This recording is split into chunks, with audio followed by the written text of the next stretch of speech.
real story of Pocahontas, between myth and reality.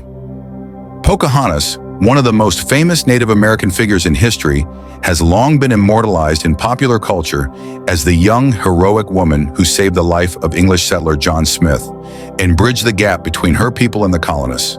However, the real story of Pocahontas is far more complex, steeped in myth, and filled with misunderstandings about her life and legacy.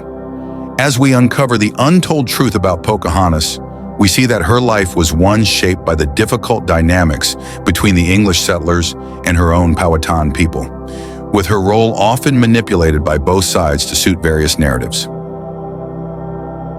Early life: a Powhatan princess. Born around 1596, Pocahontas was the daughter of Powhatan, the powerful chief of a confederation of tribes in what is now Virginia.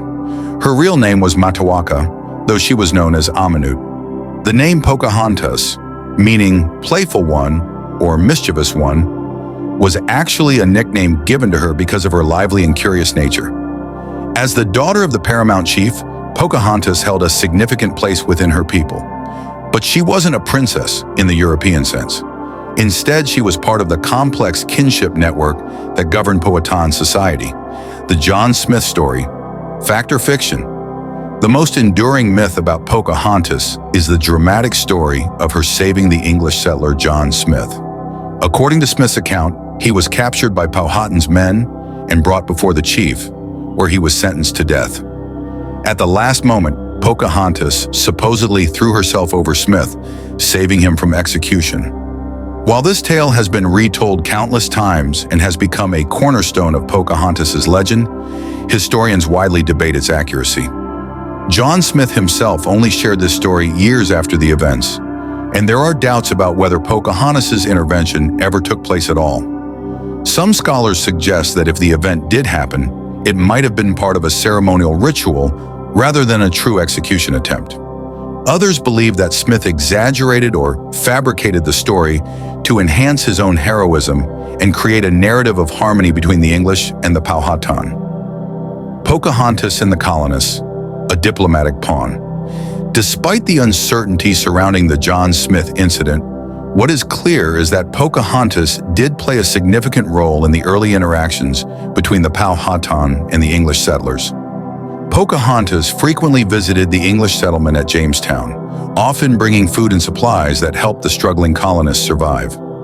Her relationship with the English was one of mutual curiosity, but over time, the fragile peace between the two groups began to break down.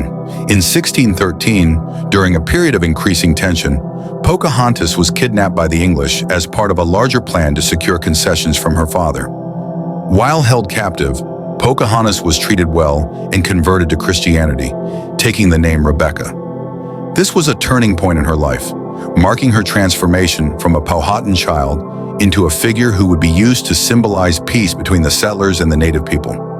Marriage to John Rolfe, a political union. In 1614, Pocahontas married John Rolfe, an English tobacco planter, in what was seen as a strategic union to solidify peace between the Powhatan and the English. Rolfe himself viewed the marriage as a chance to bring Christianity to the Powhatan people and foster goodwill between the two sides. While there is no indication that the marriage was entirely devoid of affection, it was undoubtedly a political arrangement, with Pocahontas serving as a symbol of harmony between two vastly different cultures. Their marriage brought about a temporary peace known as the Pocahontas Peace, which lasted for several years and allowed the Jamestown colony to grow and stabilize. The union also represented the first recorded marriage between a Native American woman and an Englishman in American history. Journey to England.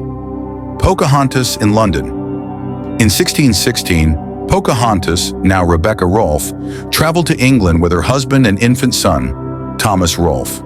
Her trip was part of a broader effort by the Virginia Company to raise support for the struggling colony. Pocahontas was paraded through English society as an example of the civilized savage who had been converted to Christianity and embraced European ways. She met with King James I and Queen Anne and was treated as a symbol of the success of English colonization efforts. However, Pocahontas's time in England was short-lived. Although she was celebrated and admired, she fell ill during her stay. Some believe she contracted tuberculosis, pneumonia, or possibly smallpox, diseases to which she had little natural immunity. As she prepared to return to Virginia in 1617, Pocahontas died at the age of 21 in Gravesend, England. Her death was a tragic end to a life that had been shaped by the competing interests of two worlds. Pocahontas' legacy between myth and reality. The story of Pocahontas has been romanticized and mythologized for centuries. In popular culture, she is often portrayed as a brave and selfless figure who bridged the gap between Native Americans and English settlers. However, the reality of her life was much more complicated. Pocahontas was a young woman caught in the midst of a cultural collision used by both the Powhatan and the English as a tool for diplomacy. While she did play a key role in early American history, her legacy has often been distorted to fit more palatable narratives. Over time, Pocahontas has become an enduring symbol of unity and peace, but her real story reminds us of the complexities of colonization and the difficult choices faced by those who lived through it. Her legacy, much like her life, exists in the space between myth and reality.